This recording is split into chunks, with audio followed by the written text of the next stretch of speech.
네, 안녕하세요. 안녕하세요. 네, 잘 지내셨죠?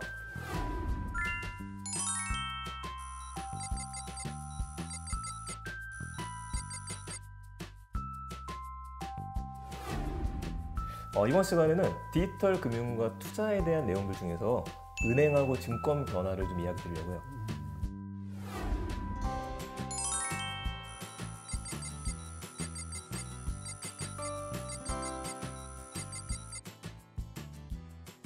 인터넷 전문은행이 등장하기 시작했었습니다. 혹시 두 분 인터넷 전문은행 중에 가입한 거 있으세요? 저요. 카카오뱅크. 카카오뱅크. 선생님은요? 가입은 안 했는데 K뱅크라는 얘기는 들어봤어요. 그렇죠. 두 개를 줄여서 카뱅. 그리고 카뱅. 캐뱅이라고도 캐뱅. 이야기를 해요. 자, 카카오뱅크다 보니까 그렇다면 카카오뱅크를 주로 이끌어가는 사업체는 어딜까요? 당연히 카카오죠. 당연히 카카오. K뱅크는요? K 코리아 혹은 KT? 네, 이거를 정말 헛갈려 하시는 분들이 많더라고요. 말씀하신 대로 KT가 이끌고 있습니다. 우리가 생각 한번 해보면 카카오하고 KT 두 개 중에 어떤 곳이 더 크게 느껴지세요? 당연히 KT죠. KT죠. 저도 KT라고 생각을 해요. KT죠. 제가 많은 분들한테 여쭤보게 되면은 정말 놀랍게도 카카오뱅크에 가입하셨던 분들이요, K뱅크에 가입하셨던 분들의 숫자보다도 훨씬 많아요. 실제 운영자분도 많은 것 같아요. 그래요? 예, 왜 이런 일이 벌어졌을까 생각해 보니까 사람들이 K뱅크란 이름만 가지고서는 KT를 생각 못 하시는 분들이 많았었다는 거죠. 카카오뱅크는요, 왠지 익숙한 거예요. 내가 자꾸 보던 거니까 이건 좀 편할 것 같은데? 라고 생각하게 되는데, 포인트는 이게 2017년부터 나왔습니다. 꽤 지났어요. 인터넷 전문 은행이라고 하는 것들이 도대체 왜 등장하게 됐을까? 그걸 한번 생각해 봐야 될 것 같아요. 이미 등장하지 않았어도 지금 은행 앱들 잘 쓰고 계시잖아요. 네. 사용하시는 것들이 국민은행이나 신한은행이나 우리은행, 하나은행 그런 앱들이 있죠. 저도 그런 걸 쓰는데 굳이 우리가 인터넷 전문 은행 앱 쓸 필요가 없었던 겁니다. 등장을 하면서 기존의 은행 앱들이 굉장히 많이 바뀌었어요. 왜 바뀌게 됐느냐?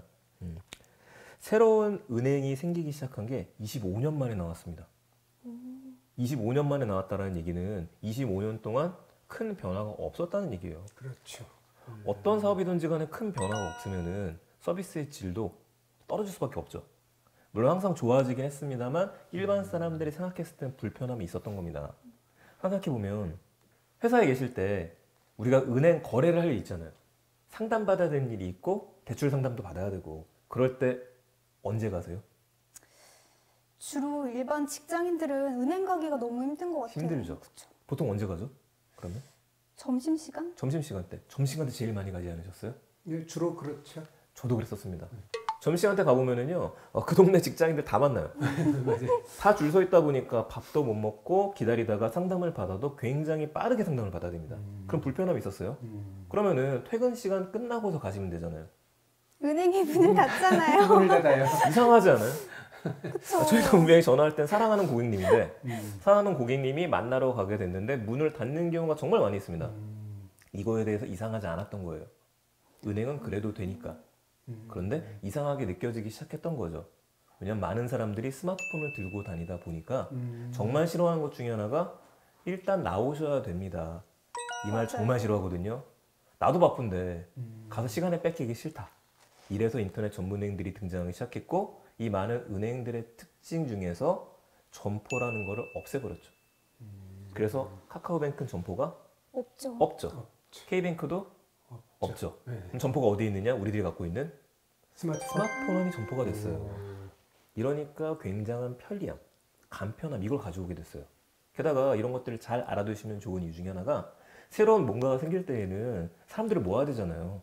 그럼 서비스가 좋죠. 그쵸. 그렇죠. 그래서 그 당시에 적금만 하더라도 좋은 것들이 많이 등장했었습니다. 그럼 인터넷 전문은행 이제 더 이상 안 나오느냐? 아니에요. 앞으로도 더 많이 준비가 되어져 있어요. 대표적으로 토스라고 하는 회사도 인터넷 전문은행들을 하고 있죠. 많이 바뀌어져 나가고 있습니다. 그럼 기존에 있는 은행들은 어떻게 될까요? 가만히 있으면 안 되잖아요. 긴장해야 되죠. 긴장하게 되면 변화해야 되잖아요. 예. 제가 이런 공부를 하는 이유도 지금 많은 것들이 변했는데 내가 모르고 있었구나. 제대로 알아야 되겠는데 했던 것처럼 은행들이 많이 긴장했고 많이 변화가 시작됐습니다. 그래서 지금 사용하시는 은행 앱들 보시면은요, 많이 편해지셨을 거예요. 많이 편했던 거 뭐냐? 우리가 은행 앱에 들어가서 제일 많이 하는 거 뭘까요? 송금? 송금. 또 어떤 걸 많이 하게 되죠? 저도 뭐 송금 사실 송금밖에 없어. 맞아요. 네. 송금 맞아요. 확인하는 것들, 내가 강의료가 들어왔나 확인하는 것들 그런 거밖에 안 하게 돼요. 그러다 보니까 앱은 심플하고 간단해도 됐던 거죠. 그래서 심플하고 간단하게 바뀌었어요. 이게 굉장히 놀라운 변화 중에 하나인 게 금융이잖아요. 돈에 대한 것들, 금융증권 마찬가지입니다. 투자에 대한 것들, 우리가 돈을 관리한다는 것들에 대해서는 조금 더 심각할 정도로 보안을 지켜야 되는 건 맞아요. 하지만 그 벽이라고 하는 것들이 사람들이 느끼기엔 너무 높았다. 간편해졌다. 실제로도 제 취미 중에 또 하나가 은행 앱이 새로 나오게 되면요 지웠다가 다시 깔아놓거든요. 테스트를 해봐야 되니까요. 오. 테스트를 하면서 요즘에는 속도를 한번 재봐요. 실제로 이 은행 앱을 다운받고 나서 새로 계좌를 만들어서 가입할 때까지 시간이 얼마나 걸릴까. 통장 만들려면 어떻게 해야 되죠? 은행에 가야 되잖아요. 그쵸. 가야죠. 근데 갈 시간이 없어요. 너무 귀찮고. 요즘에 은행에 안 가죠. 네. 스마트폰에서 가능해졌죠. 처음 쓰는 은행인데 괜찮아요? 처음 쓰는 은행, 보지도 못했던 은행, 가보지 않았던 은행이라도 다운받은 다음에 신청하게 되면은요 거의 6분 정도면은 새롭게 통장 계좌가 개설이 돼요. 이게 바뀐 겁니다. 본인 확인 어떻게 하면 될까요? 페이스 아이디요? 페이스 아이디어 역시 공부하고 오셨어요. 하고진 않았는데.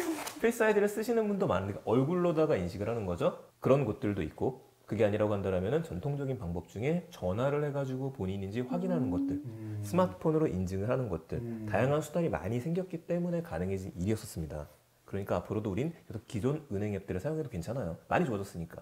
대신에 불편함을 느끼는 거는 너무나 그동안에 작은 스타트업들 걸 쓰면서 간편해졌다. 또 한 가지가 공인인증서의 벽을 지금 넘어선 겁니다. 과거에 스마트폰 쓸 때 우리가 은행 앱을 쓸 때는요 돈 보낼 때 그냥 사람 이름만 넣고 돈 보내는 거 아니죠. 그쵸. 인증서가 필요해요.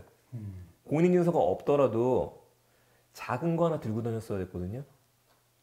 OTP 들고 다녀야 돼요. 맞아요. 저는 OTP 안 들고 다니는 지 꽤 된 것 같아요. OTP 난 없는데 그러시는 분들은 아직까지 OTP로 전환하지 않고 보안 카드가 있습니다. 네네. 숫자 번호 있는 것들. 그거 가지고 다니시는 분들 아직까지 계시거든요. 아직도요? 근데 그거 보안상 굉장히 위험하잖아요. 이 카드 나 잃어버리면 안 돼 하시면서 어떻게 하시냐면 시니어 분들이요. 사진 찍으세요. 사진 찍어 스마트폰 안에 앨범으로 넣고 다니세요. 이게 더 위험하거든요. 정말요? 위험하죠. 스마트폰에 그 모든 정보가 다 있다는 것들은. 그래서 이런 변화를 잘 보시게 되면은 굉장히 간편하게 많이 바뀌어 나왔구나라고 볼 수 있게 됩니다. 그렇다면 더 많은 것들이 바뀌는 가장 큰 포인트 중에 하나가 오픈 뱅킹이라는 서비스들이 등장하기 시작했습니다. 오픈 뱅킹. 오픈 뱅킹. 오픈 뱅킹? 뱅킹이 열렸다? 열렸어요. 누구한테 열렸느냐? 모두한테 열렸습니다. 저 같은 경우에 제가 은행 앱을 몇 가지 갖고 있냐면은 아까 이야기 드린 것처럼 한 대여섯 가지가 앱이 깔려 있어요. 예. 그만큼 분산해서 넣어놓기도 하는데 너무 귀찮은 겁니다. 하나 앱에 들어가서 여기 지금 돈이 들어왔나 확인도 한번 해봐야 되고 또 다른데 또 들어가고. 그러니까 이거를 통합해라. 그래서 오픈뱅킹은 하나의 앱에서 다른 것들을 한꺼번에 볼 수 있게 만드는 서비스예요. 들어봤습니다. 그렇죠. 네. 그래서 이걸 잘 쓰시는 분들은 네. 다른 앱 내가 주거래 통장 하나만 쓰고 나머지는 연결시켜 놓게 되면은 여기 돈이 왔다 갔다가 어떻게 됐는지를 확인할 수 있는 포인트가 생기는 거죠. 이런 편의성이 있더라. 근데 이게 더 많이 확장돼서 열리기 시작했습니다. 증권사들도 여기 서비스에 뛰어들 수 있게 됐다는 얘기가 됐거든요. 근데 아직까지는 증권사 앱에서 굳이 우리가 결제까지 들어갈 필요는 없다 보니까 이제 천천히 좀 발전을 하겠지만은 증권사의 내 계좌에 돈을 송금하고 싶은데 바로 이런 포인트가 있을 때 과거에는 은행에 가가지고 내 증권 계좌에 돈을 넣어주세요 라고 얘기했다라면 지금은요 앱에서 버튼 한 번만 누르면은 바로 증권 자금으로 이체가 될 수 있게 바뀌기 시작했죠. 증권사 앱을 통해서도요? 맞습니다. 새로운 사실인데. 근데 증권사 쪽은 원래 빨랐었어요. 금융투자라고 하는 것들은. 인터넷 전문 은행은 나온 지 얼마 안 됐다. 이렇게 생각할 수도 있을 텐데 생각해보면 인터넷 전문 증권이 있었죠. 예전부터 키움증권이 있었잖아요. 맞아요. 이미 많이 적응이 끝나 있는 상태였었어요. 네. 모바일 스마트폰에 트레이딩 할 수 있는 것들 굉장히 빨라졌었죠. 그럼 바로 이 시장에 또 누가 뛰어들기 시작했었느냐? 카카오가 증권사를 만들었잖아요. 카카오 증권. 나왔습니다. 네, 바로투자증권을 인수해서 카카오페이 증권이라고 하는 게 등장했죠. 토스도 증권사를 만들죠. 토스도요? 만들어요. 지금 웬만한 곳들은 증권사 인가를 받고 난 다음에 시작하기 시작해요. 근데 양쪽의 전략이 좀 다르긴 합니다. 카카오 같은 경우에는 스마트폰에서 직접 투자할 수 있지는 않습니다. 오히려 많은 증권사들이 만들어 놓은 펀드 상품들 이런 것들을 연결시켜 놓고 나서 굉장히 간편하게 투자할 수 있게 바꿔주는 것들 예. 그쪽에 포인트를 갖고 있어요. 그러니까 두 분께서 혹시 펀드 투자 지금 하고 계세요?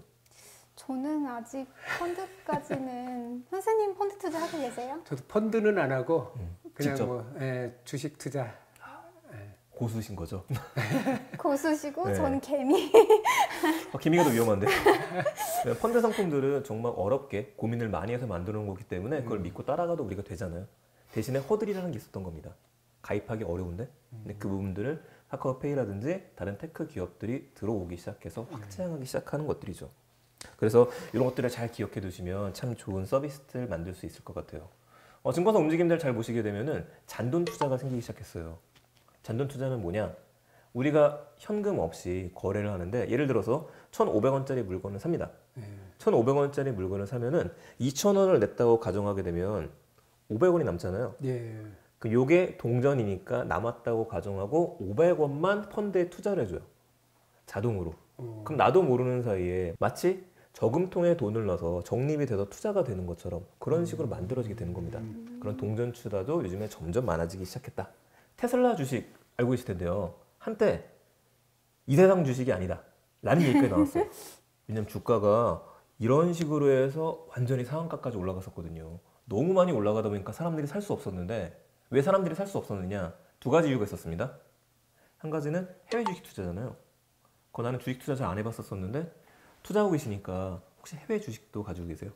해외는 안 합니다. 그 이유는 어떤 것 때문에 안 하세요? 할 줄 몰라서요. 혹시 개미이신? 아무래도 해외 주식 투자는 좀 장벽이 있다고 생각해서 조금 꺼려하시는 분들도 많으신 것 같아요. 그렇죠. 가장 큰 장벽이 나도 해외 주식 사보고 싶은데 아마존 사보고 싶은데 디즈니 사보고 싶은데 넷플릭스 맞아요. 사보고 싶은데 어디서 사야 되지? 맞아요. 이게 고민이 됐던 거예요. 근데 지금은 앞 말씀드렸었던 작은 핀테크 기업들이 쉽게 투자할 수 있게 만들어놨어요. 그 다음에 증권사들도 앱에서 앱만으로도 들어가게 되면은 해외 주식을 투자하기도 하고 버튼 한 번만 누르시게 되면은 바로 내 돈이 투자가 되고 어떻게 운영이 되고 있는지까지 보여주게 됩니다. 생각을 바꾸게 되면 이미 편리한 것들은 많이 있다라고 하는 것들이겠죠. 그래서 증권사들은 굉장히 많이 변화가 일어났어요. 자, 이렇게 합종 연행이 일어나기 시작합니다. 한마디로 둘이 손붙잡고 새로운 서비스를 만들어내는 것들이 있어요. 대표적으로 네이버 파이낸셜이라는 회사를 만들었죠. 네이버 페이를 분사해서 파이낸셜을 만들었는데 여기 누가 투자했느냐? 미래에셋이 투자를 했습니다. 미래에셋이 새롭게 뭔가를 만들기보다도 기존에 잘하고 있는 업체하고 손을 붙잡고 나서 둘이서 네이버 통장이라고 하는 것들을 새로 만들었죠. 자, 이런 식의 서비스들을 우리가 더 많이 볼 수 있을 것 같아요. 그래서 투자도 굉장히 스마트하게 할 수 있게 되어져 있다. 이런 디지털 금융 시대에 우리가 이런 투자들을 제대로 알게 된다면 우리의 돈을 투자해서 자산을 불리는 것뿐만 아니라 관리할 수 있는 방법들 굉장히 다양한 것들 배울 수 있게 될 겁니다.